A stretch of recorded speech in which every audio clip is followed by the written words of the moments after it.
Sekar Weningtyas pernah percaya bahwa menjadi istri bukan berarti harus selalu terlihat di depan semua orang. Ia tidak keberatan berdiri di belakang Arman Wijaya, selama lelaki itu masih mengingat bahwa tangan yang tak terlihat juga bisa menahan seseorang agar tidak jatuh. Saat mereka menikah 7 tahun lalu, Arman bukan pengusaha besar seperti yang dikenal orang sekarang.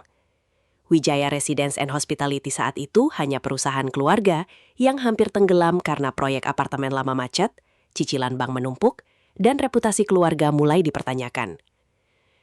Sekar datang bukan membawa panggung, tetapi membawa kesabaran, catatan teliti, dan koneksi keluarga yang sengaja ia pakai tanpa banyak bicara. Di awal pernikahan, Arman sering pulang dengan wajah kusut. Ia duduk di ruang makan, membuka map proyek, lalu berkata bahwa dirinya mungkin tidak akan pernah bisa menyelamatkan nama Wijaya. Sekar selalu duduk di sampingnya, membaca dokumen satu persatu, menandai klausul berbahaya, dan mengajaknya menyusun urang rencana restrukturisasi. Ia menghubungi beberapa kenalan lama ayahnya, Pak Wening Santoso, agar bank mau memberi waktu, dan investor mau mendengar ulang proposal Arman. Semua itu dilakukan diam-diam. Sekar tidak ingin Arman merasa kecil di hadapan istrinya sendiri. Bulan, ibu Arman, tidak pernah benar-benar melihat semua itu. Atau mungkin ia melihat, tetapi memilih tidak mengakuinya. Di mata Bu Wulan, Sekar hanyalah menantu yang terlalu sederhana, terlalu tenang, dan terlalu tidak menonjol untuk keluarga Wijaya. Bu Wulan menginginkan menantu yang bisa bersinar di acara sosialita, duduk di meja investor dengan percaya diri, dan membuat orang lain iri. Sekar lebih suka mengurus dokumen, memastikan staf rumah makan tepat waktu, dan membantu Arman membaca laporan malam-malam. Kamu itu istri direktur, Sekar, bukan sekretaris pribadi yang terus sembunyi di belakang map, kata Bu Wulan suatu pagi. Sekar hanya tersenyum. Ia tidak menjawab bahwa di balik map-map itulah keluarga Wijaya pernah diselamatkan. Ia tidak menjawab bahwa beberapa aset yang kini dipamerkan Bu Wulan kepada teman arisannya dulu hampir disita bank, sebelum jaringan keluarga Sekar membantu menahan prosesnya. Ia memilih diam karena ia percaya suatu hari kebaikan akan dikenali tanpa harus dipaksa. Namun ada satu hal yang Sekar belum pahami saat itu. Orang yang sudah terbiasa menerima bantuan tanpa tahu sumbernya, sering menganggap bantuan itu sebagai hak, bukan anugerah. Arman awalnya masih lembut kepada Sekar. Ia pernah mencium tangan istrinya dan berkata, "Kalau bukan kamu, aku sudah selesai."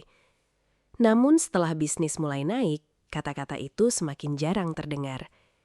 Wijaya Residence and Hospitality berhasil membuka hotel butik di Bandung dan menghidupkan kembali proyek apartemen di Bekasi. Nama Arman masuk majalah bisnis properti. Bu Wulan semakin sering membawa Arman ke acara penting, sementara Sekar diminta tinggal di rumah atau duduk diam sebagai istri yang tidak perlu ikut bicara.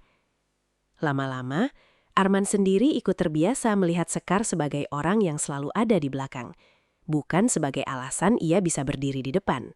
Dito, adik Arman, ikut memperburuk keadaan.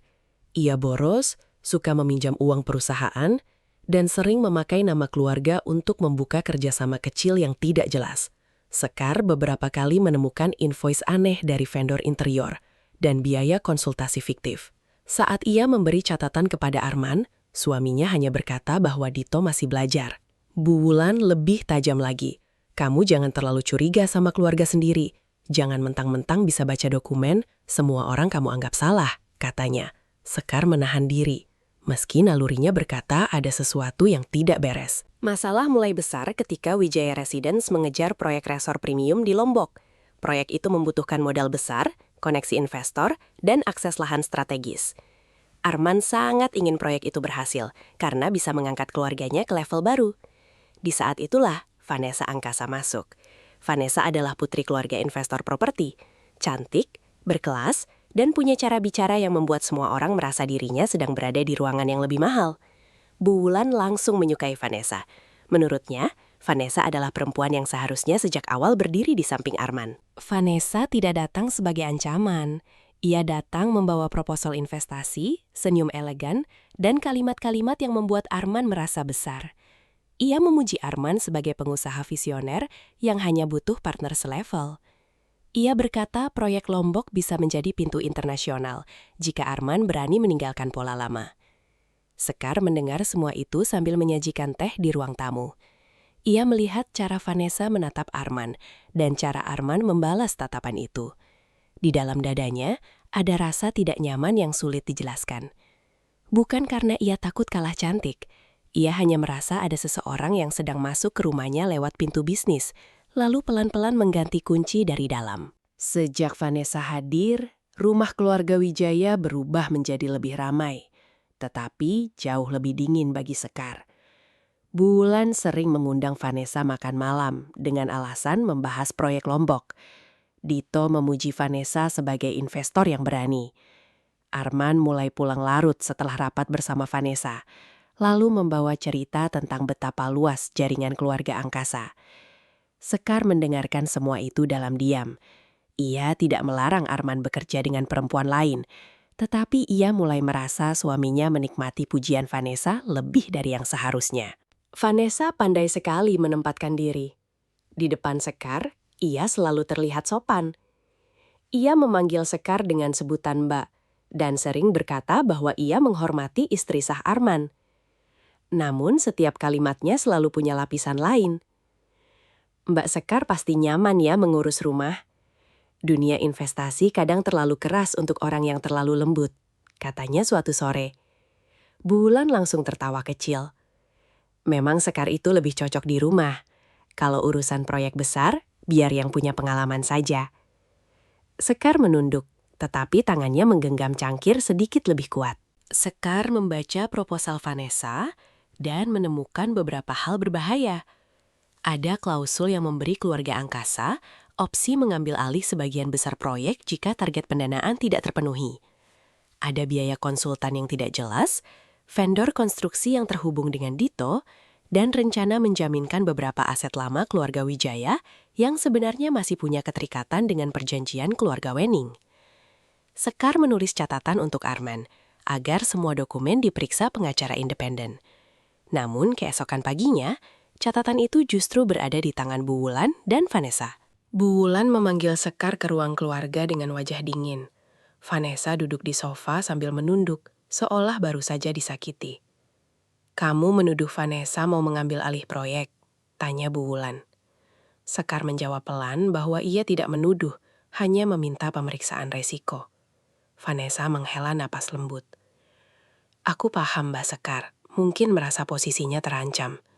Tapi aku datang untuk membantu Mas Arman, bukan merebut apapun." Kalimat itu terdengar seperti permintaan maaf, tetapi sebenarnya menempatkan Sekar sebagai istri cemburu yang takut tersingkir. Arman masuk beberapa menit kemudian. Sekar berharap suaminya membaca catatan itu dengan kepala dingin. Namun Arman justru tampak malu karena Vanessa duduk di sana. "Sekar, kamu bisa tidak menyampaikan kekhawatiran tanpa membuat investor merasa dicurigai?" katanya. Sekar menatapnya. "Mas, ini bukan soal Vanessa sebagai perempuan. Ini soal klausul yang bisa membuat proyek dan aset lama kita berisiko." Arman menghela napas. "Kamu selalu begitu. Semua peluang kamu lihat sebagai bahaya." Bu Wulan langsung menyambung. "Karena dia tidak paham dunia besar, Man. Jangan biarkan kekhawatiran istrimu menahan langkahmu." Sejak itu, batas antara urusan bisnis dan urusan pribadi semakin kabur. Vanessa mulai menemani Arman keluar kota. Awalnya ke Surabaya untuk bertemu bank, lalu ke Lombok untuk meninjau lahan, lalu ke Bali untuk menghadiri forum properti. Setiap kali Sekar bertanya kenapa ia tidak diajak, Arman menjawab bahwa acara itu terlalu teknis dan Sekar akan lelah. Namun di media sosial, Sekar melihat foto Arman dan Vanessa berdiri berdampingan di acara gala investor. Banyak komentar menyebut mereka pasangan serasi. Arman tidak menghapus komentar itu. Vanessa bahkan membalas beberapa dengan emoji senyum. Bu Wulan mulai semakin terang-terangan. Ia berkata kepada beberapa teman arisannya bahwa seorang pria sukses kadang membutuhkan pendamping yang bisa mengikuti dunia bisnisnya. Saat Sekar masuk membawa teh, Bu Wulan tidak menghentikan pembicaraan. Salah satu teman Bu Wulan bertanya bercanda, "Jangan-jangan Vanessa calon menantu baru?" Bu Wulan hanya tersenyum, tidak membantah. Sekar merasakan udara di ruangan itu menekan dadanya. Bukan karena candaan itu lucu, tetapi karena semua orang terlihat nyaman melukai seorang istri sah di rumahnya sendiri. Malam sebelum syukuran proyek Lombok, Sekar menemukan pesan di tablet Arman yang tertinggal di ruang kerja. Pesan dari Dito muncul. "Kak, besok jangan biarkan Mbak Sekar duduk dekat investor. Vanessa harus terlihat sebagai partner utama." Beberapa detik kemudian, pesan Vanessa masuk. "Sabar ya, setelah akad kita sah secara agama, posisi Sekar bisa diatur pelan-pelan. Dia cuma istri lama yang tidak punya daya tawar." Sekar berdiri membeku. Kata akad membuat seluruh tubuhnya dingin. Ia tidak membuka tablet itu lebih jauh. Ia hanya memotret notifikasi, lalu meletakkannya kembali. Malam itu, rasa curiga berubah menjadi lubang besar yang menelan seluruh kepercayaannya. Syukuran proyek Lombok digelar di rumah besar keluarga Wijaya. Bu Wulan mengundang investor, saudara, tetangga elit, dan beberapa pejabat daerah yang terkait pengembangan pariwisata. Meja makan panjang disusun dengan dekorasi putih emas. Vanessa datang dengan kebaya modern yang sangat elegan, disambut Bu Wulan seperti putri kehormatan. Sekar sejak pagi membantu mengatur hidangan, memeriksa daftar tamu, dan memastikan semuanya berjalan lancar. Namun ketika acara dimulai, ia menyadari kursi di samping Arman bukan untuknya. Kursi itu ditempati Vanessa. Sekar berdiri beberapa detik di ambang ruang makan. Bu Wulan melihatnya dan berkata ringan, "Sekar, kamu duduk di sebelah Tante Lili saja. Vanessa harus dekat Arman, biar mudah bahas proyek." Beberapa tamu menoleh. Sekar menahan rasa sakit dan duduk di tempat yang ditunjuk. Sepanjang makan malam, Bu Wulan memuji Vanessa tanpa henti. Ia berkata Vanessa membawa keberuntungan, jaringan, dan keberanian bagi keluarga Wijaya.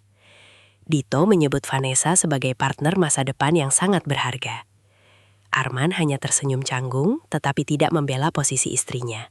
Saat sesi doa selesai, Bu Wulan meminta Vanessa berbicara. Vanessa berdiri dengan anggun, mengucapkan terima kasih kepada keluarga Wijaya, lalu berkata bahwa proyek Lombok bukan sekadar bisnis, tetapi awal dari ikatan yang lebih kuat. Kalimat itu membuat beberapa tamu berbisik. Sekar menatap Arman. Suaminya tidak terkejut. Wajahnya justru tegang, seperti orang yang menunggu sesuatu terbuka, tetapi belum siap menanggung akibatnya. Sekar akhirnya berdiri. "Mas Arman," katanya pelan, tetapi cukup jelas terdengar. "Aku ingin bertanya satu hal. Apa maksud pesan Vanessa tentang akad yang sudah sah secara agama?" Ruangan langsung hening. Arman membeku. Vanessa menunduk, tetapi wajahnya pucat. Bu Wulan berdiri dengan wajah marah. "Sekar, jangan membuat keributan di depan tamu." Sekar mengeluarkan ponselnya dan menunjukkan foto notifikasi. "Saya tidak membuat keributan, Bu. Saya bertanya kepada suami saya." Beberapa tamu saling pandang. Dito mencoba menyelah, berkata bahwa Sekar salah paham dan terlalu sensitif. Namun Sekar menatap Arman tanpa berkedip. "Mas, jawab, kamu sudah menikah lagi?" Arman tampak seperti ingin berbohong, tetapi bukti itu terlalu jelas. Vanessa menggenggam ujung meja. Bu Wulan akhirnya berkata dengan nada dingin, "Kalaupun iya, itu bukan urusan yang perlu dibuka di depan orang. Laki-laki seperti Arman berhak punya pendamping yang bisa mendukung masa depannya." Kalimat itu seperti membuka pintu neraka kecil di ruang makan. Sekar menatap Bu Wulan, lalu kembali menatap Arman. Jadi benar? Arman berdiri perlahan. Wajahnya merah karena malu dan marah. "Iya, Sekar. Aku menikahi Vanessa secara agama. Aku belum sempat menjelaskan, karena kamu pasti akan membuat semuanya sulit." Ruangan menjadi sangat sunyi. Sekar merasa suara di sekitarnya menghilang. Suaminya, pria yang dulu berjanji akan menjaganya, ternyata membangun pernikahan lain di belakangnya, dan menyebut pengkhianatan itu sebagai sesuatu yang belum sempat dijelaskan. Sekar bertanya dengan suara gemetar, "Kenapa, Mas?" Arman menghela napas, seperti dirinya yang paling lelah. "Karena aku butuh pendamping yang mengerti dunia yang sedang aku bangun. Vanessa membawa investor, jaringan, dan masa depan. Kamu terlalu sering menahan aku dengan ketakutanmu." Sekar berkata, "Aku istrimu." Vanessa tiba-tiba berbicara pelan. "Enggak, Sekar. Aku tidak ingin menggantikan. Aku hanya ingin mendampingi Mas Arman di sisi yang mungkin Mbak tidak bisa isi. Kalimat itu membuat Sekar hampir tertawa karena sakitnya terlalu absurd. Bu Wulan menambahkan dengan suara tajam, "Kamu harus tahu diri, Sekar. Kamu masih bisa tinggal di rumah ini kalau bersikap baik, tapi jangan merasa kamu satu-satunya. Dalam hidup Arman sekarang, Vanessa lebih dibutuhkan." Sekar menatap Arman, menunggu suaminya menghentikan ibunya. Namun Arman justru berkata kalimat yang membuat seluruh ruangan membeku. "Kamu cuma istri cadangan, Sekar. Kalau kamu tidak bisa mendukung, jangan menghalangi. Vanessa yang akan berdiri di sampingku untuk masa depan bisnis ini." Air mata Sekar tidak langsung jatuh. Ia hanya menatap Arman seperti melihat orang asing memakai wajah suaminya. Tamu-tamu terdiam. Sebagian menunduk karena malu menyaksikan luka yang terlalu pribadi. Dito memalingkan wajah, tetapi bibirnya hampir tersenyum. Bu Wulan berdiri dengan dagu tinggi. Vanessa menunduk, pura-pura sedih, tetapi tangannya tetap berada dekat tangan Arman. Sekar perlahan melepas cincin pernikahannya dan meletakkannya di meja makan. "Baik, Mas," kata Sekar dengan suara tenang yang membuat ruangan semakin dingin. "Kalau aku cuma istri cadangan, mulai malam ini kamu tidak perlu lagi menyimpan cadangan di rumah ini. Tapi ingat, jangan sebut hidupmu berantakan karena aku pergi. Sebutlah itu akibat dari semua kebohongan yang kamu bangun sendiri." Bu Wulan mencibir, menyebut Sekar dramatis. Sekar menatapnya. "Belum, Bu. Drama itu panggung. Yang akan saya bawa berikutnya adalah dokumen." Setelah itu, Sekar berjalan keluar dari ruang makan. Malam itu, keluarga Wijaya mengira mereka telah menempatkan Sekar di posisi paling rendah. Mereka tidak tahu, mereka baru saja mengusir satu-satunya orang yang memegang fondasi legal dari banyak hal yang mereka banggakan. Sekar naik ke kamar dan menutup pintu perlahan. Tubuhnya baru gemetar setelah ia sendirian. Ia membuka lemari dan mengambil satu koper kecil. Ia tidak membawa perhiasan keluarga Wijaya, tidak mengambil tas mahal pemberian Bu Wulan, dan tidak menyentuh barang-barang yang bisa dijadikan alasan baru untuk menuduhnya serakah. Ia hanya membawa pakaian, laptop, buku catatan aset, flash disk pribadi, dan kotak kayu peninggalan ayahnya. Di meja rias, foto pernikahannya dengan Arman masih berdiri. Dalam foto itu, Arman tersenyum seperti pria yang merasa beruntung. Malam ini, pria yang sama menyebutnya cadangan. Arman masuk ketika koper hampir tertutup. Ia tampak panik, tetapi egonya masih menutup rasa bersalah. "Sekar, kamu tidak perlu pergi. Aku tadi tertekan. Semua terjadi karena kamu membuka masalah di depan tamu," katanya. Sekar menatapnya pelan. "Mas menikah lagi diam-diam, lalu aku yang membuka masalah?" Arman berkata. Ia berniat menjelaskan setelah semua stabil. Sekar tersenyum pahit. Kebohongan selalu bilang akan menjelaskan nanti, padahal nanti hanya cara lain untuk menunda rasa bersalah. Arman mencoba berkata bahwa pernikahan dengan Vanessa hanya untuk menguatkan hubungan bisnis dan tidak mengubah posisinya sebagai istri pertama. Kalimat itu membuat Sekar menutup mata. "Mas, kamu mendengar dirimu sendiri? Kamu menjadikan pernikahan sebagai alat negosiasi proyek, lalu menyuruhku menerima karena kamu merasa masih membeliku tempat." Arman tidak menjawab. Ia terlalu terbiasa mendapatkan pengertian dari Sekar, sampai lupa bahwa ada luka yang tidak bisa ditutup dengan kata nanti. Di ruang bawah, Bu Wulan menunggu dengan wajah dingin. "Kalau pergi, pergi baik-baik. Jangan bawa aib keluar," katanya. Sekar berhenti di anak tangga terakhir. "Aibnya bukan saya pergi, Bu. Aibnya adalah anak ibu menikah lagi diam-diam, lalu menyebut istri sahnya cadangan di depan tamu." Bu Wulan menegang, tetapi tetap mencibir. "Kamu selalu merasa paling benar." Sekar menjawab, "Tidak, Bu. Saya hanya akhirnya berhenti membiarkan yang salah terlihat benar, karena saya diam." Vanessa berdiri di dekat Arman. Wajahnya dibuat lembut. "Mbak Sekar, aku tidak ingin memecah rumah tangga Mbak. Aku hanya datang karena Mas Arman membutuhkan dukungan." Sekar menatapnya lama. Orang yang tidak ingin memecah rumah tangga tidak menikah diam-diam dengan suami orang. Kamu bukan datang membawa dukungan, kamu datang membawa celah. Vanessa terdiam. Dito mencoba tertawa dan berkata Sekar terlalu tegang. Sekar menoleh kepadanya. Orang yang bermain vendor biasanya paling suka tertawa sebelum audit dimulai. Senyum Dito langsung hilang. Di gerbang, Pak Jamil, satpam lama keluarga, mendekati Sekar dengan mata basah. Ia berbisik bahwa beberapa minggu terakhir, Dito dan Vanessa sering membawa map ke kantor notaris di Kuningan. Ia juga pernah mendengar nama Bu Rahma disebut. Non Sekar, saya tidak tahu banyak. Tapi dulu almarhum Pak Wening pernah datang ke sini, waktu proyek lama hampir disita bank. Mungkin Bu Rahma tahu semuanya, katanya. Sekar mengangguk pelan. Nama Bu Rahma ada dalam surat lama ayahnya, tetapi ia tidak pernah merasa perlu membukanya. Malam itu, nama itu terasa seperti pintu keluar dari rumah yang terbakar. Sekar pergi ke rumah kecil milik bibinya di daerah Pejaten. Bibi Laksmi membuka pintu tanpa bertanya panjang.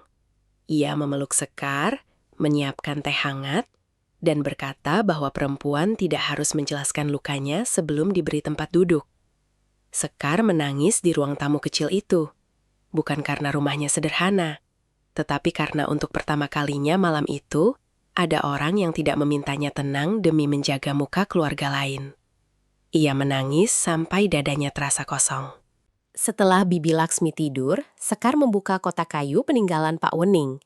Di dalamnya ada surat lama, kartu nama Bu Rahma Kusumadewi, dan flash disk kecil. Dalam surat itu, ayahnya menulis bahwa jika suatu hari Sekar diletakkan sebagai pilihan kedua, ia harus mengingat bahwa nilai diri tidak ditentukan oleh laki-laki yang lupa bersyukur. Pak Wening menulis tentang Wening Land Konsorsium, struktur aset dan perjanjian modal yang dulu menyelamatkan sebagian besar proyek Wijaya. Kalimat terakhir membuat Sekar menutup surat itu di dada. Nah, jika mereka menjadikanmu cadangan, buka dokumen yang menunjukkan siapa sebenarnya fondasi mereka. Keesokan paginya, Sekar menemui Bu Rahma Kusumadewi di kantor hukum keluarga kawasan Menteng. Kantor itu tenang, dengan rak arsip kayu, foto proyek lama, dan sertifikat notaris yang tersusun rapi. Bu Rahma menyambut Sekar seperti seseorang yang sudah lama menunggu hari yang tidak ia harapkan datang. Ketika Sekar menyerahkan surat Pak Wening dan flash disk kecil, pengacara itu menghela napas pelan. Ayah Anda tidak ingin Anda dihormati karena dokumen, katanya. Tapi beliau juga tidak ingin Anda dihancurkan oleh orang yang berdiri di atas dokumen itu. Bu Rahma membuka brankas arsip dan mengeluarkan beberapa map besar. Di dalamnya ada dokumen Wening Land Konsorsium, perjanjian modal, bukti dana talangan, catatan restrukturisasi bank, dan kerjasama lama dengan keluarga Wijaya. Sekar membaca halaman demi halaman dengan napas tertahan. Ternyata proyek hotel butik Bandung, lahan apartemen Bekasi, dan beberapa aset yang kini dibanggakan Bu Wulan pernah diselamatkan oleh keluarga Wening. Bantuan itu tidak diberikan sebagai hadiah kosong, melainkan melalui perjanjian hak kelola, pembagian aset, dan syarat tata kelola yang selama ini tidak pernah dibuka kepada publik. Bu Rahma menjelaskan bahwa Pak Wening dulu membantu Arman karena Sekar percaya pada suaminya.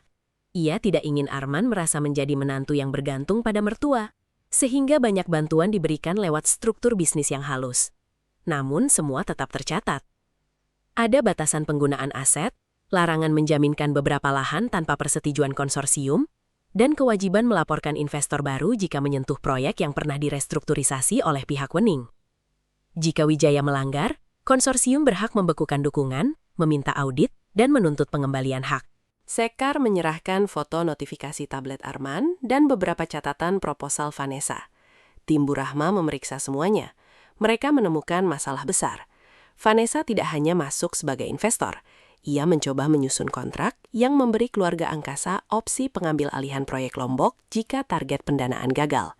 Ada juga rencana menjadikan beberapa aset lama Wijaya sebagai jaminan, padahal aset itu terkait perjanjian Wening. Lebih buruk lagi, Dito menerima transfer dari vendor konsultan lahan yang direkomendasikan Vanessa. Bu Rahma juga menemukan indikasi bahwa pernikahan kedua Arman digunakan sebagai alat untuk memperkuat posisi Vanessa di hadapan investor. Ada pesan yang menunjukkan bahwa Vanessa meminta namanya diperkenalkan sebagai bagian keluarga agar akses ke dokumen proyek lebih mudah. Ada pula rencana membuat Sekar terlihat sebagai istri yang menghambat dan tidak stabil. supaya jika ia menolak kontrak, penolakannya dianggap masalah rumah tangga, bukan masalah hukum. Sekar menatap dokumen itu dengan dada sesak. Pengkhianatan Arman ternyata bukan hanya urusan hati. Ia hampir membuka pintu aset keluarga Sekar kepada orang yang menyebutnya cadangan. Sekar merasa sedih, bukan puas. Meski Arman menyakitinya, ia pernah mencintai pria itu. Ia tahu ada karyawan, staf hotel, dan pembeli unit yang tidak bersalah. Ia tidak ingin menghancurkan semuanya dalam amarah. Namun, ia juga tidak bisa membiarkan Wening Land Konsorsium dipakai dan dijaminkan oleh keluarga yang merendahkannya. Bu Rahma berkata, balasan terbaik bukan membuat mereka hancur tanpa arah. Balasan terbaik adalah memisahkan yang benar dari yang busuk, lalu membiarkan yang busuk runtuh karena bobotnya sendiri. Langkah pertama disusun. Bu Rahma akan mengirim pemberitahuan audit kepada Wijaya Residence and Hospitality, bank, notaris, investor, dan pihak angkasa. Semua proses jaminan aset harus dihentikan sampai status kepemilikan dan hak kelola diperjelas. Semua kontrak yang melibatkan Vanessa dan Dito harus diperiksa. Proses pernikahan kedua Arman juga akan ditelusuri, terutama jika ada dokumen persetujuan istri pertama yang dipalsukan atau dibuat tanpa sepengetahuan Sekar. Sekar mengangguk. Ia tidak akan berteriak. Ia akan datang membawa bukti. Sore itu, surat resmi dari kantor Bu Rahma sampai ke kantor Wijaya Residence and Hospitality. Arman membacanya dengan wajah berubah. Bu Wulan marah dan berkata Sekar tidak tahu diri karena membawa masalah rumah tangga ke bisnis.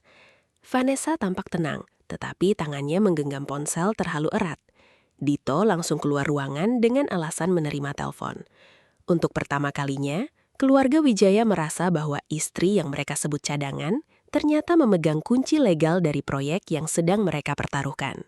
Seminggu setelah surat audit dikirim, rapat klarifikasi digelar di kantor notaris utama di Jakarta Pusat. Hadir Arman, Bu Wulan, Dito, Vanessa, perwakilan bank, tim legal Wijaya, perwakilan keluarga angkasa, Bu Rahma, Sekar, dan 2 auditor aset. Mereka mengira Sekar datang sebagai istri terluka yang ingin membuat ribut karena cemburu. Namun, ketika pintu ruang rapat terbuka, Sekar masuk dengan kebaya krem sederhana, rambut tertata rapi, dan wajah tenang. Tidak ada air mata, tidak ada teriakan. Justru ketenangannya membuat ruangan terasa sempit bagi orang-orang yang menyimpan kebohongan.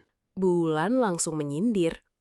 Sekarang kamu bawa pengacara untuk menyerang suami sendiri. Sekar duduk perlahan. Saya membawa pengacara karena suami saya menikah lagi diam-diam, lalu mencoba memasukkan investor baru ke aset yang tidak sepenuhnya bisa ia jaminkan. Ruangan hening. Arman menunduk. Vanessa menatap meja. Dito mulai gelisah. Sementara perwakilan bank saling pandang. Bu Rahma membuka rapat dengan 2 bagian. Pertama, ia menampilkan dokumen Wening Land Konsorsium dan hubungan aset lama dengan proyek-proyek Wijaya. Layar memperlihatkan dana talangan, restrukturisasi bank, hak kelola, serta larangan menjaminkan aset tanpa persetujuan. Kedua, ia menampilkan indikasi pernikahan kedua Arman yang dilakukan tanpa pemberitahuan resmi kepada Sekar.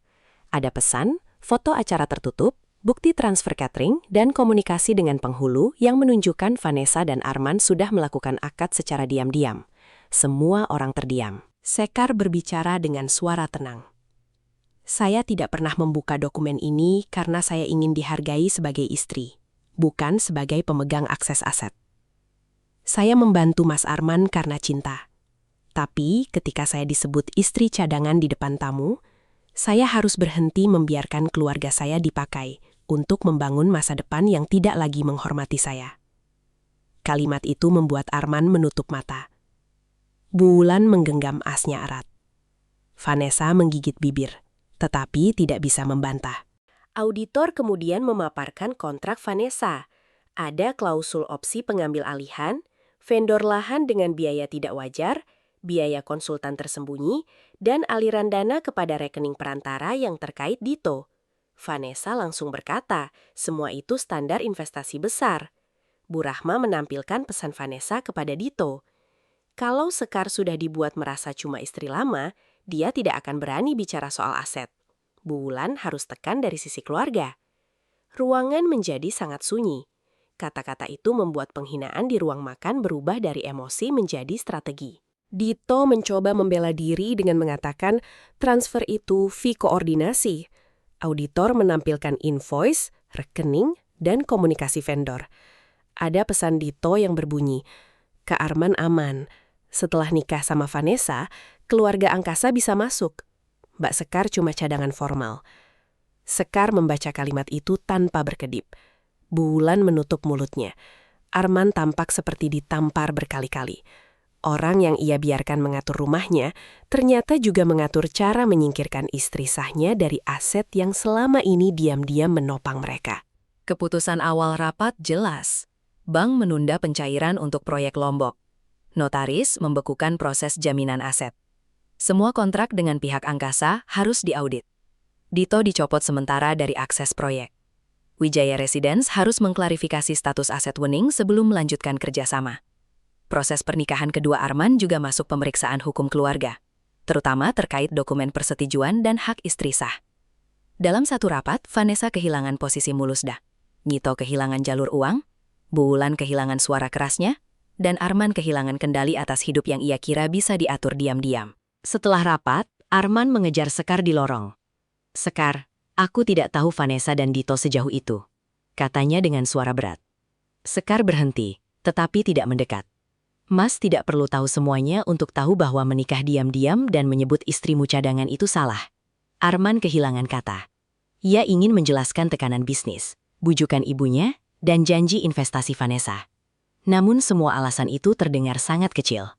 Sekar pergi bersama Bu Rahma, meninggalkan Arman berdiri di lorong dengan rasa malu yang baru mulai menghancurkan kesombongannya. Setelah rapat notaris, Vanessa tidak lagi bisa bergerak setenang sebelumnya. Bank menahan pencairan, notaris menolak memproses jaminan aset, dan keluarga angkasa mulai mempertanyakan mengapa status Wening Land Konsorsium tidak dijelaskan sejak awal. Ia mencoba meyakinkan Arman bahwa Sekar sengaja memakai dokumen keluarga untuk membalas dendam.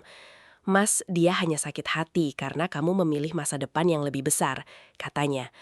Dulu kalimat seperti itu mungkin membuat Arman membela Vanessa. Sekarang suaranya terdengar seperti orang yang takut kehilangan kendali. Dito lebih panik lagi. Transfer yang ia terima dari vendor tidak bisa lagi disembunyikan. Ia mulai menghapus pesan, meminta temannya membuat invoice mundur tanggal, dan membujuk Bu Wulan agar tetap menekan Sekar melalui jalur keluarga. Namun tim Bu Rahma sudah mengamankan banyak data. Beberapa vendor yang takut terseret mulai memberi keterangan. Dito yang dulu tertawa saat Sekar disebut cadangan, kini mulai berkeringat setiap kali menerima email dari tim legal. Bu Wulan tetap mencoba mempertahankan gengsi. Ia berkata kepada beberapa saudara bahwa Sekar berubah sombong setelah membawa nama Wening. Namun cerita itu tidak berjalan semulus yang ia harapkan. Beberapa staf lama Wijaya mulai membela Sekar. Mereka berkata Sekar sering membantu membaca dokumen proyek, menenangkan karyawan saat gaji terlambat, dan menghubungi bank ketika keluarga hampir kehilangan aset. Beberapa pegawai hotel juga berkata, Sekar tidak pernah memperlakukan mereka seperti orang kecil. Pelan-pelan, narasi istri cadangan mulai retak. Orang-orang mulai bertanya, jika Sekar hanya cadangan, mengapa begitu banyak fondasi bisnis Wijaya ternyata bergantung padanya? Sekar bersama Bu Rahma menelusuri lebih jauh hubungan Vanessa dengan proyek-proyek bermasalah. Mereka menemukan pola yang berulang. Vanessa masuk sebagai investor, mendekati pemilik proyek secara pribadi, mendapatkan status keluarga atau kepercayaan khusus, lalu mendorong kontrak yang memberi pihaknya opsi pengambil alihan. Beberapa pengembang kecil pernah kehilangan kendali atas aset karena skema serupa. Sekar membaca laporan itu dengan dada berat. Arman bukan hanya mengkhianatinya sebagai suami. Ia hampir menyerahkan seluruh masa depan bisnis kepada perempuan yang memakai pernikahan sebagai pintu transaksi. Bu Rahma menyarankan agar bukti lengkap dibawa ke rapat investor utama proyek Lombok. Jika proyek dibatalkan total, banyak karyawan dan pihak kecil bisa terdampak. Namun jika dibiarkan, Wijaya bisa kehilangan aset strategis dan Wening Land Konsorsium ikut terseret. Sekar memilih jalan yang tegas, tetapi tidak membabi buta. Proyek boleh diselamatkan, tetapi hanya dengan audit penuh, pembatalan kontrak bermasalah, dan pengakuan hak Wening. Saya tidak ingin membalas dengan menghancurkan orang-orang yang tidak bersalah, katanya. Bu Rahma mengangguk. Itulah bedanya Anda dengan mereka. Arman mulai menjauh dari Vanessa. Ia tidak lagi menerima telepon malam tanpa saksi, tidak lagi membalas pesan pribadi, dan mulai meminta semua komunikasi terkait proyek masuk melalui legal. Vanessa melihat perubahan itu dan menyerang egonya. Mas, kalau kamu mundur sekarang, semua orang akan melihat kamu masih dikendalikan Sekar. Dia hanya istri lama yang tiba-tiba merasa berkuasa, katanya. Arman menatapnya lama.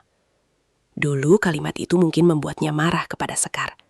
Sekarang, ia justru mendengar betapa kejamnya Vanessa menempatkan manusia sebagai posisi, bukan hati. Malam itu, Arman menemukan buku catatan lama Sekar di ruang kerja. Isinya daftar bank, jadwal pembayaran, catatan proyek, dan beberapa doa pendek untuknya. Di salah satu halaman, Sekar menulis, "Semoga Mas Arman tidak lupa bahwa rumah yang kokoh tidak dibangun dari ambisi saja, tapi dari kesetiaan pada orang yang ikut menahan fondasinya." Arman membaca kalimat itu berkali-kali. Ia teringat malam ketika ia menyebut Sekar istri cadangan. Rasa malu datang pelan, tetapi menghancurkan bagian dirinya yang dulu merasa paling benar.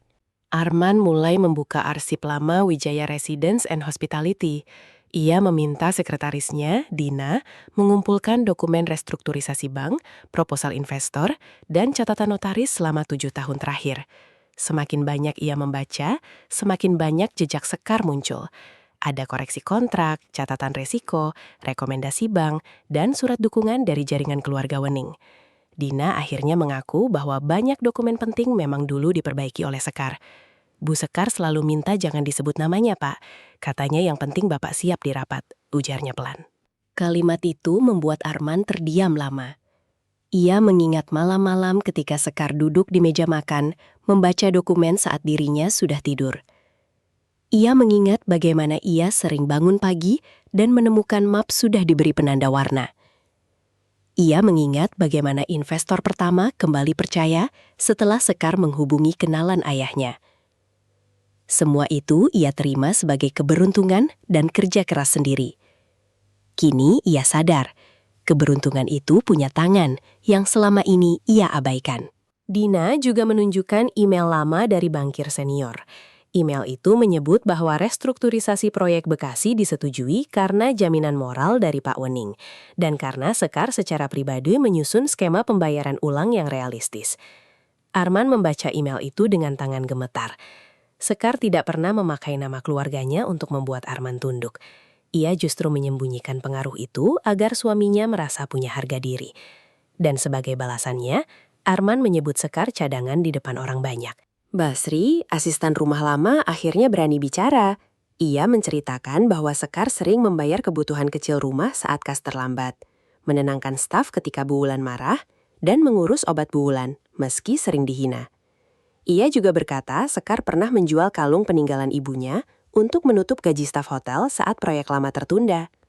Arman menutup wajah. Pengorbanan Sekar terlalu banyak untuk disebut kewajiban istri. Ia merasa seperti pria yang baru sadar bahwa rumah, hotel, dan reputasinya berdiri di atas kesabaran orang yang ia buang.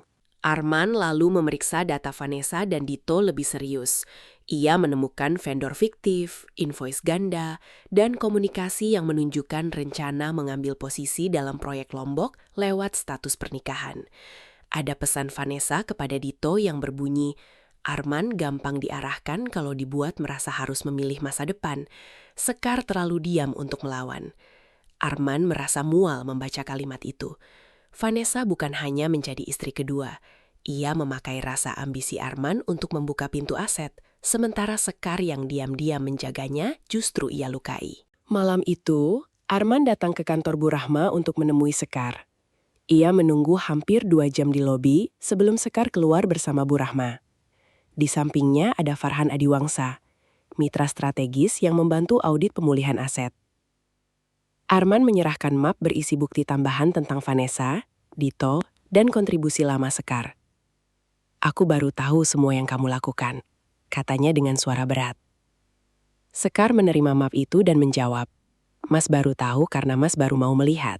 Arman berkata, "Aku menyesal, Sekar." Sekar menatapnya lama. "Aku tahu, Tapi penyesalanmu tidak bisa menghapus malam ketika kamu menyebutku istri cadangan. Arman kehilangan kata. Ia ingin memegang tangan Sekar, tetapi tangannya berhenti. Tangan itu dulu tidak menggenggam istrinya saat ia berjalan keluar membawa koper. Tangan itu juga pernah menggenggam kehidupan baru yang ia sembunyikan. Malam itu, Sekar pergi lebih dulu, sementara Arman tetap berdiri di lobi dengan rasa bersalah yang akhirnya tidak bisa ia sangkal. Dalam perjalanan pulang, Arman menangis di mobil untuk pertama kalinya. Bukan karena bank menahan proyek, bukan karena Vanessa mulai terlihat berbahaya, dan bukan karena Dito mungkin terseret hukum. Ia menangis karena menyadari bahwa ia pernah menjadikan perempuan paling setia dalam hidupnya sebagai cadangan. Padahal justru dirinya yang selama ini hidup dari persediaan kesabaran Sekar yang tak pernah ia hitung. Vanessa dan Dito sadar waktu mereka semakin sempit. Bukti vendor mulai terbuka, Arman mulai menjauh, dan rapat investor utama tinggal beberapa hari lagi. Maka mereka memilih menyerang Sekar lewat opini publik. Beberapa akun gosip bisnis properti dan grup WhatsApp keluarga mulai menyebarkan cerita bahwa Sekar adalah istri pertama yang tidak rela dimadu, lalu memakai dokumen keluarga untuk menggagalkan proyek Lombok. Narasi itu dibuat seolah Sekar bukan korban pernikahan rahasia, melainkan perempuan pencemburu yang tidak bisa menerima aturan hidup suaminya. Bulan sempat membiarkan rumor itu karena gengsinya belum siap mengakui salah. Ia berkata kepada beberapa teman arisan bahwa Sekar memang selalu diam-diam menyimpan kartu untuk menjatuhkan keluarga. Namun, rumor itu tidak berjalan sesuai harapan. Beberapa staf lama Wijaya mulai membela Sekar. Mereka berkata, Sekar sering membantu proyek tanpa meminta nama, menolong karyawan, dan menjaga Bulan meski sering direndahkan. Beberapa mitra lama juga mengakui bahwa keluarga Wening dulu menjadi alasan Wijaya masih dipercaya bank. Pelan-pelan, cerita istri pencemburu mulai retak. Bu Rahma melacak sumber rumor dan menemukan pembayaran dari vendor terkait Vanessa ke beberapa admin akun. Ada juga pesan Dito yang mengirim bahan cerita tentang Sekar sebagai istri tidak tahu diri. Sekar membaca laporan itu tanpa ekspresi marah. Dulu mungkin fitnah seperti itu membuatnya menangis. Sekarang ia melihatnya sebagai tanda bahwa mereka takut pada dokumen. Orang yang benar di perjanjian tidak perlu membayar gosip untuk menang di percakapan. Di tengah tekanan itu, Farhan Adiwangsa semakin sering hadir dalam proses audit. Ia adalah CEO Adiwangsa Recovery Partners, perusahaan yang biasa menangani restrukturisasi aset keluarga dan konflik proyek properti. Farhan membawa laporan independen tentang resiko kontrak angkasa, status aset Wening, dan opsi penyelamatan proyek Lombok. Ia tidak melihat Sekar sebagai istri sakit hati. Ia melihatnya sebagai pihak pemegang hak yang sedang melindungi aset dari manipulasi. Masalah ini sengaja dibungkus drama poligami agar orang lupa memeriksa klausul pengambil alihan, katanya. Sekar bertanya, apakah Farhan tidak takut terseret konflik keluarga Wijaya?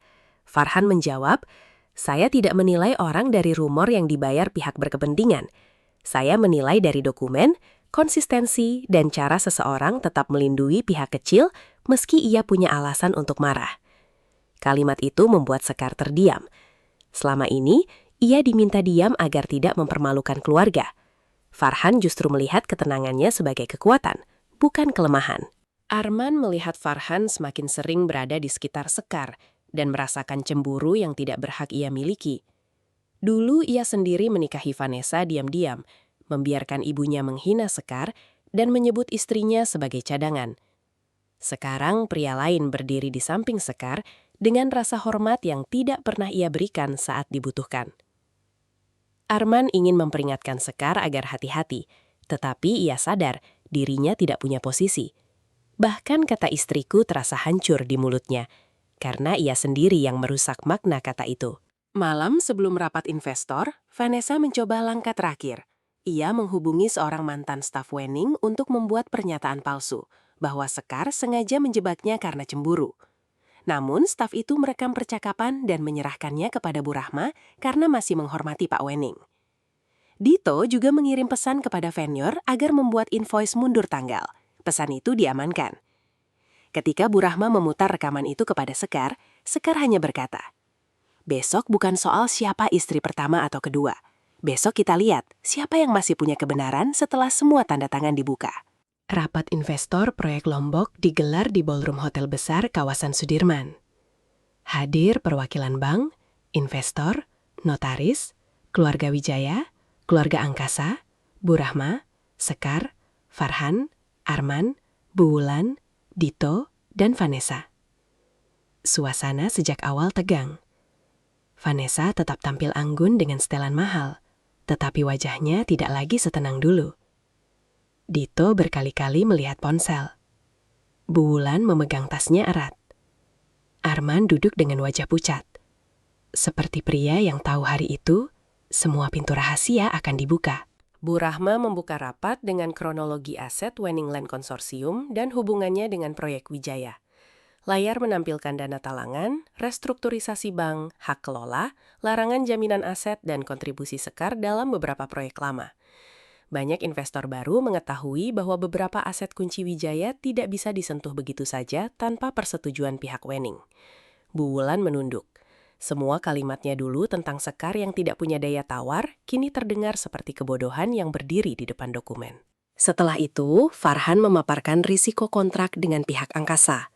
Ada klausul opsi pengambil alihan, vendor bermasalah, biaya konsultan tersembunyi, dan potensi kerugian jika target pendanaan gagal. Bu Rahma kemudian menambahkan bukti aliran dana kepada Dito. Vanessa langsung membantah dan berkata semua itu strategi investasi normal. Namun, rekaman percakapannya dengan mantan staf Winning diputar. Suaranya terdengar jelas meminta agar Sekar dibuat tampak seperti istri cemburu yang menghambat proyek. Ruangan menjadi sangat sunyi. Lalu Bu Rahma membuka bagian yang paling membuat semua orang membeku.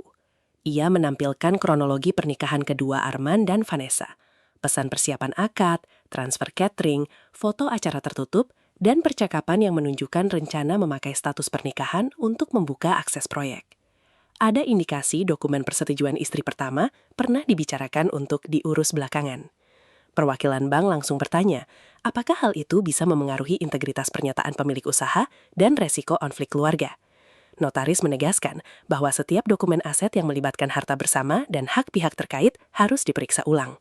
Dito mencoba membela diri dengan mengatakan semua itu urusan keluarga yang tidak perlu dibawa ke bisnis. Farhan menjawab tenang. Urusan keluarga menjadi urusan bisnis ketika status keluarga dipakai untuk membuka akses aset, memengaruhi investor, dan menekan pihak pemegang hak. Kalimat itu membuat Dito terdiam. Vanessa menatap Farhan dengan marah, tetapi tidak bisa membantah. Bu Wulan tampak pucat. Ia baru sadar pernikahan kedua yang ia dukung bukan hanya melukai Sekar, tetapi juga menyeret seluruh bisnis keluarga ke dalam resiko legal. Sekar berdiri dan berbicara dengan suara tenang. Saya tidak datang untuk mempermalukan rumah tangga saya. Rumah tangga itu sudah dipermalukan ketika suami saya menikah diam-diam dan menyebut saya cadangan di depan tamu. Saya datang karena aset keluarga saya, kerja diam saya, dan kepercayaan banyak pihak hampir dipakai untuk membangun masa depan yang sengaja menghapus saya. Ruangan hening. Saya tidak menolak proyek karena cemburu. Saya menolak kebohongan yang dipakai sebagai fondasi proyek. Arman akhirnya berdiri. Suaranya berat dan pecah. Ia mengakui bahwa ia menikahi Vanessa secara diam-diam, mengabaikan peringatan Sekar, dan membiarkan keluarga serta investor mengira semuanya terkendali. Saya menyebut Sekar istri cadangan, katanya. Ruangan hening. Hari ini saya mengakui, yang cadangan bukan dia. Yang cadangan adalah nurani saya, karena saya baru menggunakannya setelah semua orang melihat kebohongan saya. Bu Wulan menangis tanpa suara. Vanessa menatap Arman dengan marah, tetapi tidak ada lagi panggung yang bisa ia kendalikan. Keputusan rapat membuat hidup Arman mulai benar-benar berantakan. Bank menahan pembiayaan proyek Lombok. Notaris membekukan proses jaminan aset. Kontrak dengan pihak Angkasa dibekukan dan masuk audit. Dito dicopot dari semua akses proyek dan wajib mengembalikan dana tidak sah. Wijaya Residence and Hospitality harus membuat pernyataan koreksi, membuka audit tata kelola, dan menyusun ulang struktur kerjasama dengan Winning Land Konsorsium jika ingin menyelamatkan perusahaan. Dalam satu rapat, Vanessa kehilangan panggung, Dito kehilangan jalur uang, Bu Wulan kehilangan muka, dan Arman kehilangan kendali atas bisnis serta rumah tangganya. Setelah rapat selesai, Vanessa mencoba mendekati Sekar di koridor. "Kamu puas sekarang?" tanyanya dingin. Sekar menatapnya tanpa marah. "Tidak. Tidak ada kepuasan melihat hidup banyak orang berantakan karena kebohongan. Vanessa berkata, Arman menikahinya karena membutuhkan perempuan yang lebih cocok untuk masa depan. Sekar menjawab pelan. Kalau masa depan harus dimulai dengan menyembunyikan akad dan memalsukan rasa hormat, itu bukan masa depan. Itu utang yang menunggu jatuh tempo. Vanessa tidak bisa menjawab. Untuk pertama kalinya, kecantikan, status, dan nama keluarganya tidak cukup untuk menyelamatkan posisinya. Setelah rapat investor itu, rumah keluarga Wijaya berubah menjadi tempat penuh rasa malu. Vanessa tidak lagi datang dengan percaya diri. Keluarga angkasa mulai menjaga jarak karena takut ikut terseret konflik legal. Dito lebih sering mengurung diri karena harus mengembalikan dana dan diperiksa internal. Bu Wulan tidak lagi berani bercerita bangga kepada teman arisan bahwa Arman punya pendamping baru yang lebih selevel. Setiap kali seseorang menyinggung Sekar, wajah Bu Wulan menegang. Ketiadaan Sekar terasa dalam hal-hal kecil. Tidak ada lagi teh hangat untuk Bu Wulan, tidak ada yang mengingatkan obat, tidak ada yang merapikan dokumen Arman, dan tidak ada yang menenangkan staf rumah saat suasana panas. Mbak Sri akhirnya bercerita lebih banyak bahwa Sekar sering membantu kebutuhan staf, membayar kekurangan belanja rumah, dan mengurus Bu Wulan saat sakit meski sering dihina. Bu Wulan menangis saat mendengarnya. Namun air mata itu terlambat. Ia baru melihat kebaikan Sekar setelah kebaikan itu tidak lagi tersedia untuk rumahnya.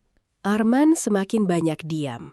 Ia membersihkan kontrak Vanessa, memproses Dito, dan mencoba menyelamatkan proyek yang mulai retak. Namun setiap langkah perbaikan justru membuatnya semakin melihat kesalahannya sendiri. Vanessa bisa masuk karena ia membuka pintu. Dito bisa bermain karena ia tidak mengawasi. Bu Wulan bisa menghina Sekar karena ia membiarkan. Dan pernikahan kedua itu bukan kesalahan satu malam, melainkan rangkaian keputusan yang ia ambil sambil berharap Sekar tetap diam seperti biasa. Akhirnya Bu Wulan datang ke kantor Bu Rahma bersama Arman. Dulu ia terbiasa masuk ke ruangan orang dengan kepala tinggi. Hari itu ia menunggu hampir 3 jam di lobi seperti tamu biasa. Ketika Sekar keluar bersama Bu Rahma dan Farhan, Bu Wulan berdiri dengan mata merah. "Sekar, nak," katanya lirih. Sekar berhenti, tetapi wajahnya tetap tenang. "Ada keperluan apa, Bu Wulan?" Panggilan nak terdengar asing. Dulu Bu Wulan lebih sering memanggilnya dengan nada penilaian daripada kasih sayang. Di ruang tamu kecil, Bu Wulan meminta maaf. Ia mengaku salah karena mendukung Vanessa, meremehkan Sekar, dan membiarkan Arman menyakitinya. Namun setelah itu, Bu Wulan mulai memohon agar Wening Land Konsorsium tidak menarik semua dukungan dari Wijaya. Ia berkata, banyak karyawan, pembeli unit, dan keluarga bisa terdampak jika proyek benar-benar berhenti. Sekar menatapnya lama. "Ibu datang karena menyesal menyakiti saya, atau karena keluarga Wijaya sekarang membutuhkan saya?" Bu Wulan terdiam terlalu lama. Diam itu menjawab lebih jujur daripada air matanya. Bu Wulan akhirnya berlutut. Arman tampak terpukul, tetapi tidak menghentikan. Sekar tidak terlihat puas. Ia hanya menatap wanita yang dulu membuatnya merasa seperti orang luar di rumah sendiri. "Berdirilah, Bu. Saya tidak membutuhkan ibu berlutut. Dulu ibu membuat saya merasa seperti istri yang bisa disingkirkan kalau ada perempuan yang lebih menguntungkan. Sekarang ibu menunduk karena tahu yang ibu singkirkan ternyata memegang fondasi. Ibu tetap belum belajar bertanya bagaimana rasanya disebut cadangan oleh suami sendiri." Bu Wulan menangis semakin keras. Sekar akhirnya memberi jalan yang jelas. Wijaya Residence boleh mengajukan restrukturisasi kerjasama dengan syarat audit penuh, pembatalan kontrak bermasalah dengan pihak angkasa, pengembalian dana tidak sah Dito, permintaan maaf resmi, dan pengakuan keterlibatan Wening Land Konsorsium. Arman harus menyelesaikan status pernikahan keduanya secara terbuka dan bertanggung jawab, tanpa menekan Sekar untuk menerima keadaan. Bu Wulan bertanya, apakah itu berarti Sekar akan pulang? Sekar menjawab, "Itu berarti saya masih bisa adil. Bukan berarti saya kembali ke rumah yang baru menganggap saya utama setelah kehilangan semua cadangannya." Kalimat itu menutup harapan Bu Wulan. Setelah semua kebenaran mulai terbuka, Sekar semakin sibuk bersama Bu Rahma menata ulang Wening Land Konsorsium. Ia bertemu bank, notaris, investor, auditor, dan konsultan tata kelola. Ia tidak lagi datang sebagai istri Arman, tetapi sebagai pihak yang punya hak, suara, dan tanggung jawab atas aset keluarga. Bu Rahma beberapa kali mengingatkan agar Sekar beristirahat, namun Sekar belum terbiasa memikirkan dirinya sendiri. Selama bertahun-tahun, ia terbiasa memastikan orang lain tetap berdiri, bahkan saat dirinya sendiri hampir runtuh. Farhan hadir dengan cara yang tidak mengganggu. Ia tidak bertanya berlebihan tentang Arman, tidak memancing cerita sedih, dan tidak mencoba menjadi pahlawan. Ia datang sebagai rekan profesional yang tepat waktu, membawa data dan menghormati keputusan Sekar. Suatu siang, saat melihat Sekar menolak makan karena masih memeriksa laporan aset, Farhan meletakkan kotak makan di meja. Orang yang sedang menyelamatkan banyak fondasi juga perlu menjaga tubuhnya sendiri, katanya. Sekar tersenyum kecil. Di rumah Wijaya, ia sering memastikan semua orang makan. Jarang ada yang memastikan ia sendiri tidak lapar. Suatu malam, Sekar hampir pingsan di kantor Bu Rahma karena kelelahan. Bu Rahma panik dan membawanya ke rumah sakit swasta. Farhan kebetulan masih berada di kantor setelah rapat dan ikut memastikan administrasi berjalan cepat. Ketika Sekar membuka mata, ia melihat Farhan duduk di kursi dekat pintu sambil membaca laporan. Ia tidak duduk terlalu dekat, tidak berlebihan, dan tidak membuat Sekar merasa berutang. Sekar bertanya kenapa ia masih menunggu. Farhan menjawab, orang yang terlalu lama diperlakukan seperti pilihan kedua tidak seharusnya menunggu pulih sendirian.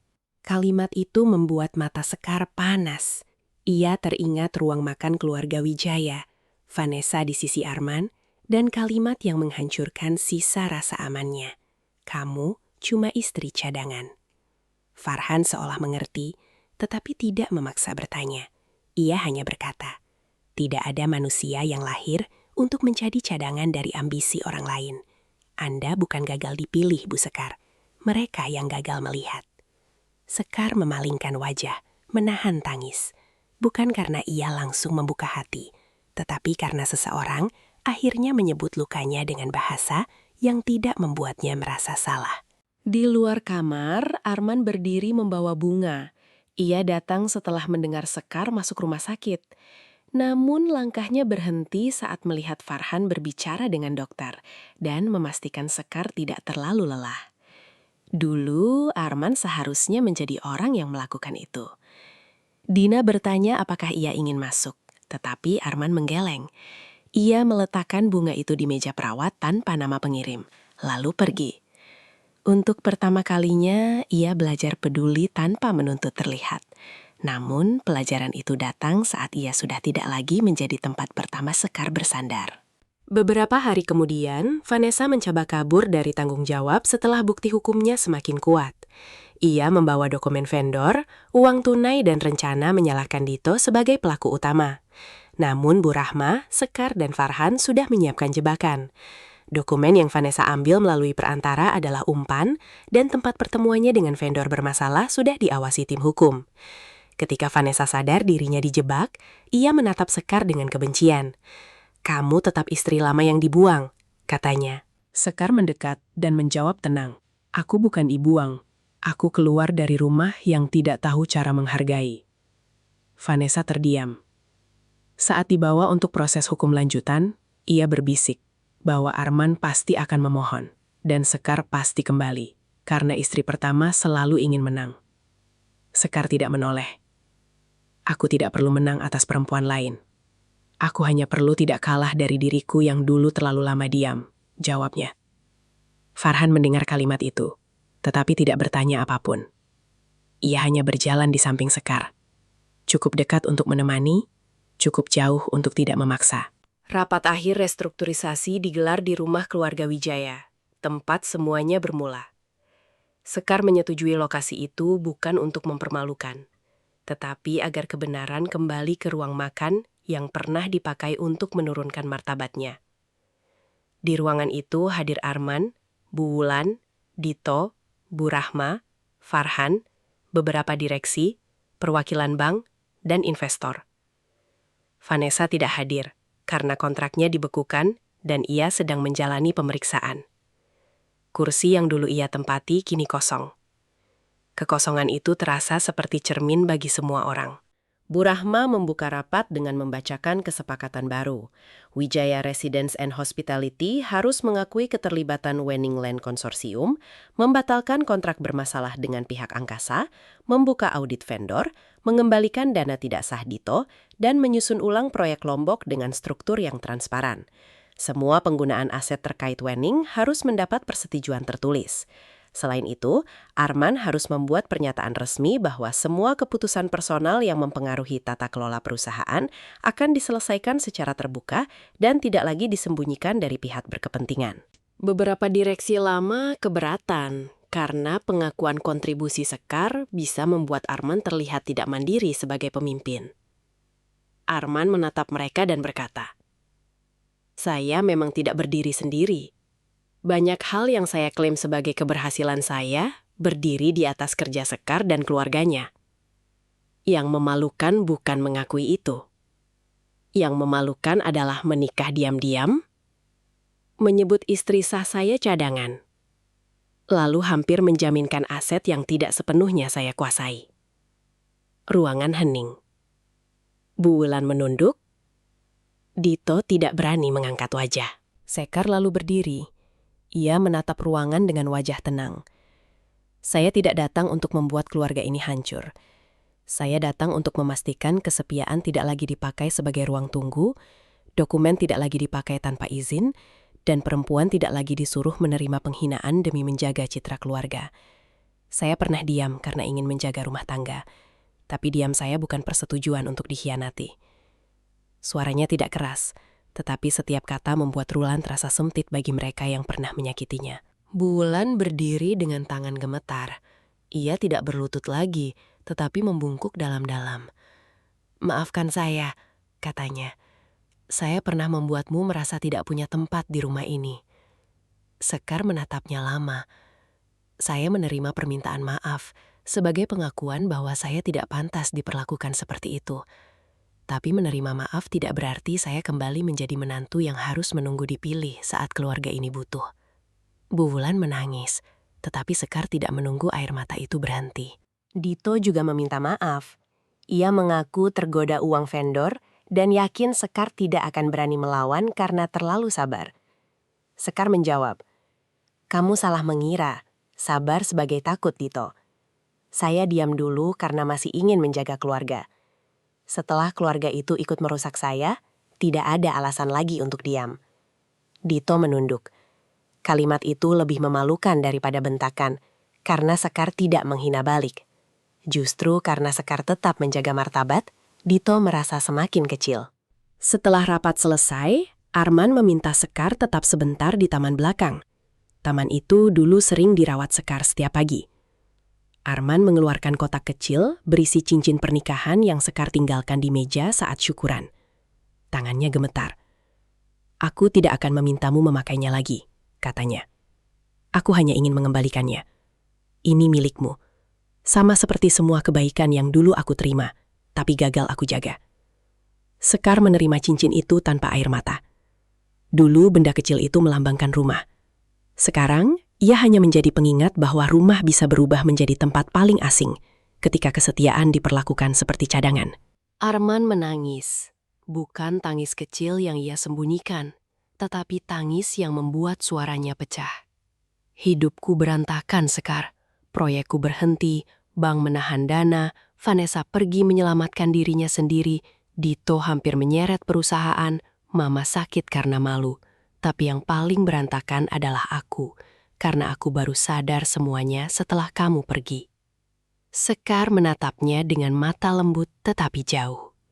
"Mas, hidupmu berantakan bukan karena aku membalas.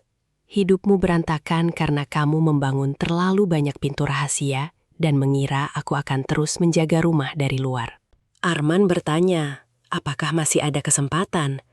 Sekar menggenggam cincin itu sebentar, lalu memasukkannya ke dalam kotak kecil. "Aku pernah mencintaimu saat kamu belum punya banyak hal, Mas. Jadi masalahnya bukan proyek, bukan uang, bukan Vanessa. Masalahnya, saat kamu punya pilihan untuk jujur, kamu memilih bersembunyi. Saat kamu punya pilihan untuk menjagaku, kamu memilih menyebutku cadangan. Aku memaafkanmu agar hatiku tidak tinggal di malam itu. Tapi aku tidak kembali. Arman menangis lebih keras. Untuk pertama kalinya, ia benar-benar mengerti bahwa ada pintu yang tidak bisa dibuka kembali hanya dengan penyesalan. 6 bulan kemudian, hidup semua orang berubah. Wening Land Consortium semakin kuat di bawah keterlibatan Sekar. Ia bekerja sama dengan Adiwangsa Recovery Partners untuk membantu keluarga pemilik aset menyusun tata kelola yang lebih sehat, terutama ketika bisnis dan hubungan personal bercampur. Sekar tidak lagi duduk di belakang sebagai istri yang tidak disebut namanya. Ia tetap sederhana, tetap tenang. Tetapi kini, setiap kata-katanya didengar oleh bank, investor, dan notaris. Ia tidak membangun hidup baru dengan teriakan. Ia membangunnya dengan batas yang jelas. Wijaya Residence and Hospitality tetap berjalan, tetapi tidak lagi seperti dulu. Proyek Lombok dilanjutkan dalam skala lebih kecil setelah audit besar. Keluarga angkasa menarik diri setelah nama Vanessa terseret pemeriksaan vendor dan manipulasi kontrak. Dito kehilangan akses proyek dan harus mengembalikan dana yang ia terima. Bu Ulan tidak lagi aktif di arisan sosialitas seperti dulu. Ia lebih sering hadir dalam kegiatan edukasi keluarga bisnis tentang etika, tetapi selalu duduk diam di belakang. Banyak orang menyebutnya berubah karena malu, dan mungkin itu benar. Namun setidaknya, ia tidak lagi berani menyebut perempuan lain cadangan. Arman kehilangan banyak hal. Ia kehilangan proyek besar yang dulu ingin ia pakai untuk membuktikan diri. Ia kehilangan kepercayaan bank, kehilangan sebagian investor, kehilangan Vanessa yang ternyata hanya bertahan selama posisinya menguntungkan, dan yang paling menyakitkan, kehilangan Sekar. Ia tetap memimpin perusahaan, tetapi tidak lagi dengan kepala tinggi. Di laci meja kerjanya, ia menyimpan salinan catatan Sekar dari proyek lama, bukan untuk berharap Sekar kembali, tetapi untuk mengingat bahwa orang yang paling banyak menjaga fondasinya pernah ia jadikan pilihan kedua. Setiap kali ada rapat besar, Arman kini selalu meminta semua pihak memastikan status legal, hak pasangan, dan batas aset tertulis jelas. Staf baru memanggapnya sangat hati-hati. Staf lama tahu, kehati-hatian itu lahir dari luka yang ia buat sendiri. Kadang, di tengah rapat, Arman terdiam ketika mendengar kata cadangan dalam konteks dana darurat atau rencana alternatif. Kata itu kini punya duri. Ia pernah menggunakannya untuk menghina manusia, dan manusia itu pergi, membawa fondasi hidupnya. Suatu sore, Arman menerima undangan acara Wening Land Consortium dan Adiwangsa Recovery Partners. Di halaman utama, ada foto Sekar berdiri bersama beberapa pengusaha keluarga, notaris, dan pemilik aset perempuan. Farhan berdiri di sampingnya. Sekar tersenyum, bukan senyum formal untuk kamera, tetapi senyum yang benar-benar hidup. Dina bertanya apakah Arman akan hadir. Arman menatap foto itu lama, lalu menutup undangan perlahan. Tidak, katanya. Ketika ditanya kenapa, ia menjawab, karena kali ini aku ingin menghormati hidupnya dari jauh. Itu keputusan paling dewasa yang bisa ia ambil, sekaligus salah satu yang paling menyakitkan. Di acara itu, Sekar berdiri di panggung dan berbicara tentang kesetiaan, aset keluarga, dan pentingnya tidak membiarkan cinta membuat seseorang kehilangan hak atas dirinya sendiri. Ia tidak menyebut nama Arman, Vanessa, Bu Ulan, atau Dito. Ia tidak perlu. Ceritanya sudah berubah dari luka pribadi menjadi pelajaran untuk banyak orang. Jangan biarkan siapapun menjadikan kalian cadangan dalam hidup yang kalian bantu bangun, katanya. Kalau seseorang hanya mengingat nilai kalian setelah fondasinya retak, itu bukan cinta, itu kepanikan. Tepuk tangan terdengar panjang. Beberapa perempuan menangis karena kalimat itu menyentuh luka yang selama ini mereka sembunyikan. Setelah acara selesai, Farhan menyerahkan secangkir teh hangat kepada Sekar. Tanpa gula berlebihan, katanya. Sekar tersenyum kecil. Pak Farhan ingat. Farhan menjawab, saya memperhatikan. Dua kata itu sederhana, tetapi bagi Sekar lebih hangat daripada banyak janji yang dulu tidak pernah ditepati. Ia tidak sedang mencari pengganti Arman. Ia hanya mulai belajar bahwa ada orang yang bisa hadir tanpa membuatnya merasa harus bersaing untuk dipilih. Farhan tidak melamar dengan cara dramatis. Ia tidak meminta Sekar segera melupakan masa lalu. Ia hanya berkata, "Kalau suatu hari Ibu Sekar ingin berjalan bersama seseorang, saya akan berjalan pelan-pelan. Tidak di depan untuk menarik, tidak di belakang untuk menunggu jatuh, tapi di samping. Dan saya tidak akan pernah membuat ibu merasa seperti pilihan kedua." Sekar menatapnya lama. "Saya masih punya banyak luka," katanya. Farhan tersenyum. Luka tidak harus selesai dalam semalam. Untuk pertama kalinya setelah lama, Sekar tidak merasa harus cepat memutuskan masa depan. Ia hanya tersenyum dan berkata, "Kalau begitu, pelan-pelan saja." Malam itu, Bulan duduk sendirian di ruang makan rumah Wijaya. Ruangan itu adalah tempat yang sama ketika Sekar disebut istri cadangan. Di meja, ada salinan permintaan maaf resmi yang dulu ia tanda tangani dengan tangan gemetar. Ia menyentuh kertas itu dan menangis pelan. Bukan karena proyek hampir hilang, tetapi karena ia sadar pernah menyingkirkan menantu yang selama ini menjaga keluarga dari kehancuran. Ia dulu mengira Vanessa membawa masa depan. Kini ia tahu, masa depan yang dibangun di atas pengkhianatan selalu punya tanggal runtuh. Dito bekerja dari posisi bawah di cabang hotel kecil untuk belajar tata kelola dan mengembalikan kerugian.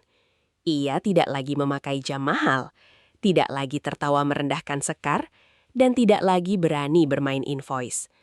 Setiap kali melihat dokumen vendor, ia teringat kalimat Sekar tentang drama yang berubah menjadi audit. Rasa malu itu menjadi hukuman yang tidak bisa ia hindari. Ia pernah mengira perempuan yang diam mudah disingkirkan. Kini ia tahu, orang yang diam kadang sedang memberi kesempatan terakhir sebelum semua bukti dibuka. Vanessa duduk di apartemennya yang jauh lebih sepi dari dulu. Keluarga angkasa membatasi geraknya karena reputasi mereka ikut tercoreng. Beberapa kerjasama properti batal setelah pola kontraknya terbongkar. Ia membuka ponsel dan melihat berita tentang Wenning Land Consortium yang memimpin restrukturisasi proyek keluarga. Foto Sekar muncul di layar, tenang dan dihormati. Untuk pertama kalinya, Vanessa sadar bahwa menjadi istri kedua tidak memberinya kemenangan. Ia hanya menjadi bagian dari kebohongan yang akhirnya menghancurkan orang-orang yang ikut membangunnya. Arman berdiri di balkon rumahnya. Hujan turun pelan, mengingatkannya pada malam Sekar pergi membawa koper kecil. Ia membuka ponsel dan mengetik pesan. "Maaf, aku salah. Semoga kamu bahagia." Lama ia menatap pesan itu, lalu ia menghapusnya. Bukan karena ia tidak menyesal, tetapi karena ia tahu Sekar tidak membutuhkan pesan itu lagi. Penyesalan yang terlambat tidak boleh menjadi beban baru bagi orang yang sudah berhasil keluar dari posisi yang tidak pernah pantas ia tempati. Di rumah barunya, Sekar membuka kotak kayu peninggalan ayahnya. Ia meletakkan cincin pernikahan lama di dalamnya, berdampingan dengan surat pakuwening dan salinan perjanjian lama. Bukan untuk membuang masa lalu, tetapi untuk menyimpannya sebagai pelajaran. Ia menyentuh kotak itu dan berbisik bahwa ia akhirnya mengerti. Cinta tidak boleh membuat seseorang rela menjadi cadangan dalam hidupnya sendiri. Jika sebuah rumah hanya mengingatmu saat fondasinya goyah, mungkin rumah itu memang bukan tempatmu pulang. Cerita ini bukan tentang istri pertama yang membalas karena tidak rela dimadu. Ini tentang perempuan yang dikhianati, disembunyikan, dan dipaksa menerima posisi cadangan dalam hidup yang ia bantu bangun, lalu memilih menegakkan kebenaran dengan martabat. Sekar tidak menang karena Vanessa jatuh, bukan karena Dito malu, bukan karena Bu Wulan menangis, dan bukan karena Arman hidupnya berantakan. Sekar menang karena ia berhenti membiarkan kesetiaannya dijadikan ruang tunggu. Pada akhirnya, Arman hanya bisa memahami satu hal yang terlambat ia sadari. Perempuan yang kau sebut cadangan bisa saja satu-satunya fondasi utama yang selama ini membuat hidupmu tidak runtuh.